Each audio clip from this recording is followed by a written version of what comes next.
Welcome students to chapter 4, video 4, and this one is titled Corporate Actions. So the term corporate action refers to any events that arises when an issuer opts to change the structure of the company's securities or to give any benefits to the shareholders. And this could be anything from dividends to rights issues,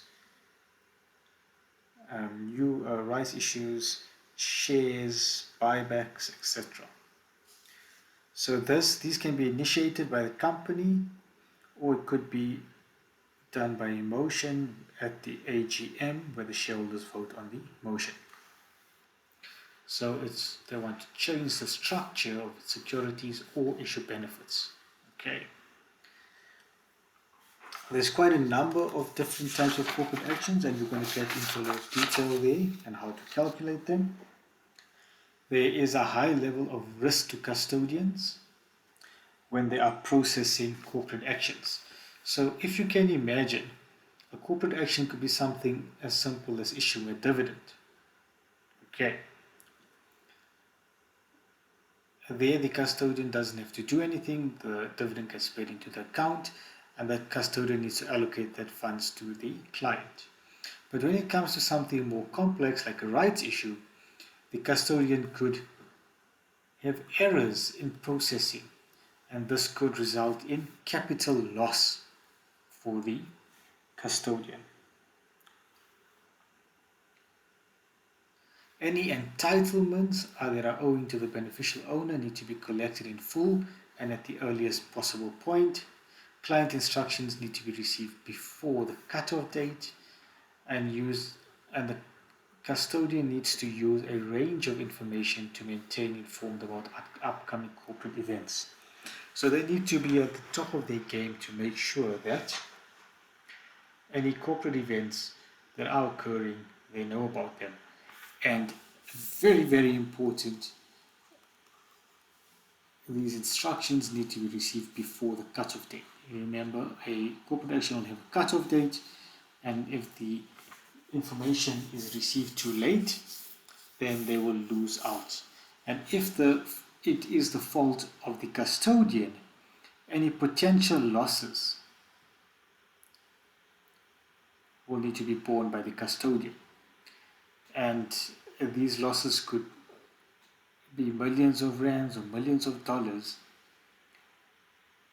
and that could have a real impact on the custodian. So that is the basic type of risk that the custodian is exposed to. So there's two categories of corporate actions. The first one is mandatory and the second one is voluntary. Mandatory means that you have to, no choice, and voluntary means that you have a choice. So something like a dividend is mandatory. You're going to get it whether you like it or not. Okay, then you have capitalization issues, splits, consolidations, repayments, redemptions. So all of these here we are going to discuss in separate videos, because these take some time to understand what they all are, as well as, so you need to understand what they are, as well as the calculations that are involved.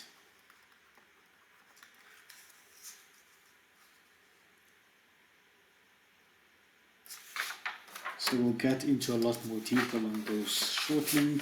Rights issue, we'll get into a lot more detail on that as well. Okay, so the next thing we need to discuss is voting. Okay, so one of the primary benefits of owning a share is voting rights. Now you need to remember that if you own a share, you own a piece of that company.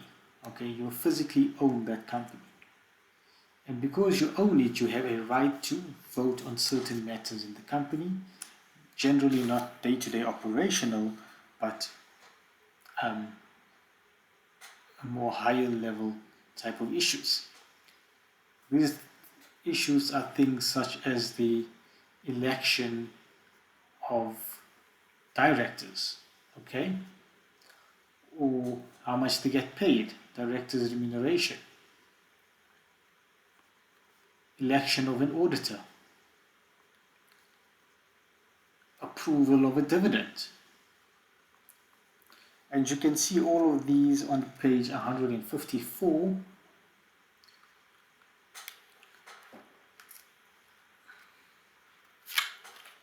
So custodians may vote on behalf of investors, and this is called proxy voting.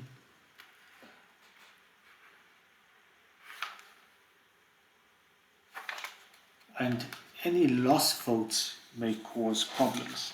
This is the problem of if there are any lost votes, and this, which means that someone has made a vote, but the vote has not been taken into account in terms of the company registrar. This is the problem of lost votes. So to address these problems, beneficial owners should publish and adhere to a clear voting policy detailing the chain of responsibilities involved in voting shares. There are levels of automation throughout the proxy voting chain should be extended with more extensive use of electronic voting. The use of designated nominee holding should be employed to make the voting process more transparent and make it easier to trace these type of votes. So those are just some of the recommendations to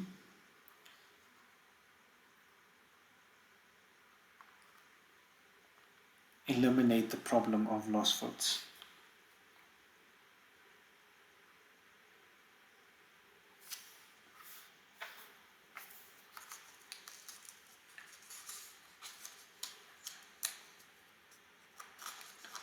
Another concept that we need to discuss is called X benefit versus cum benefit.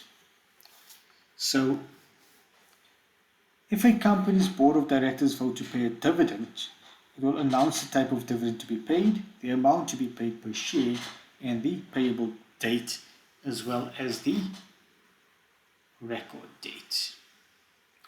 Very important. The ex-dividend date is the date that determines the eligibility of a shareholder to receive the declared benefit. So you remember we discussed this in chapter 1 when we were looking at accrued interest. So we said if it is before the record date, it will be cum. Sorry, before the record date, it will be cum. And if it is after the record date, it will be X. So if it's cum, the buyer will receive the benefit, and if it is X, the seller will receive the full benefit.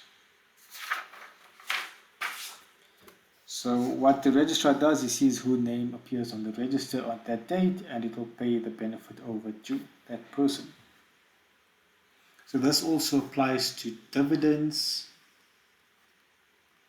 rights issue, or basically most corporate actions.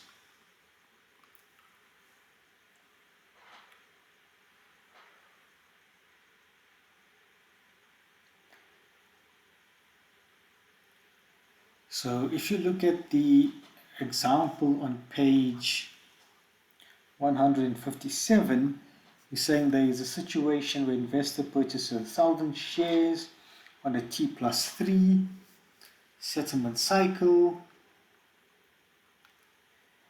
and the X date for a rights issue event is 3rd November, the record date is 5 November.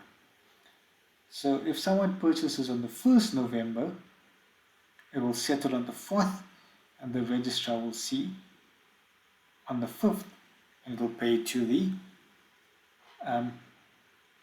buyer. But say the record date is the 4th of November, transaction occurs on the transaction date is the 2nd, therefore our settlement date is equals to 2 plus 3, which is the 5 November. Therefore the seller gets benefit. It will become an X transaction.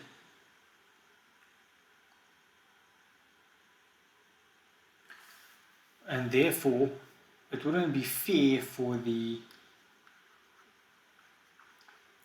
buyer, because he thought he's going to get the dividend because he bought it before the record date, and in this sort of case the seller will need to pay over the dividend to the buyer.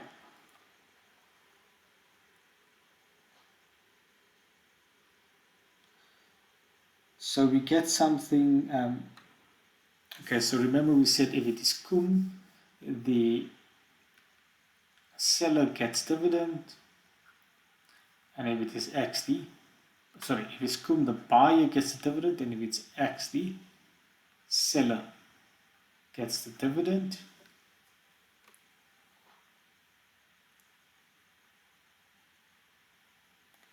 In some markets, you get something called special X and special cum, which means that if you're conducting a trade during the cum benefit period, they have the right to agree that the security is being sold X, and this is called a special X.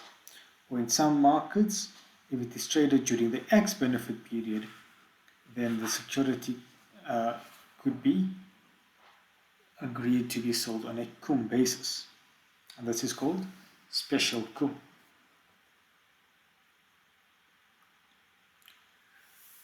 So if we say the buyer gets a dividend here, that means the seller does not receive an entitlement, and here the seller does get the entitlement.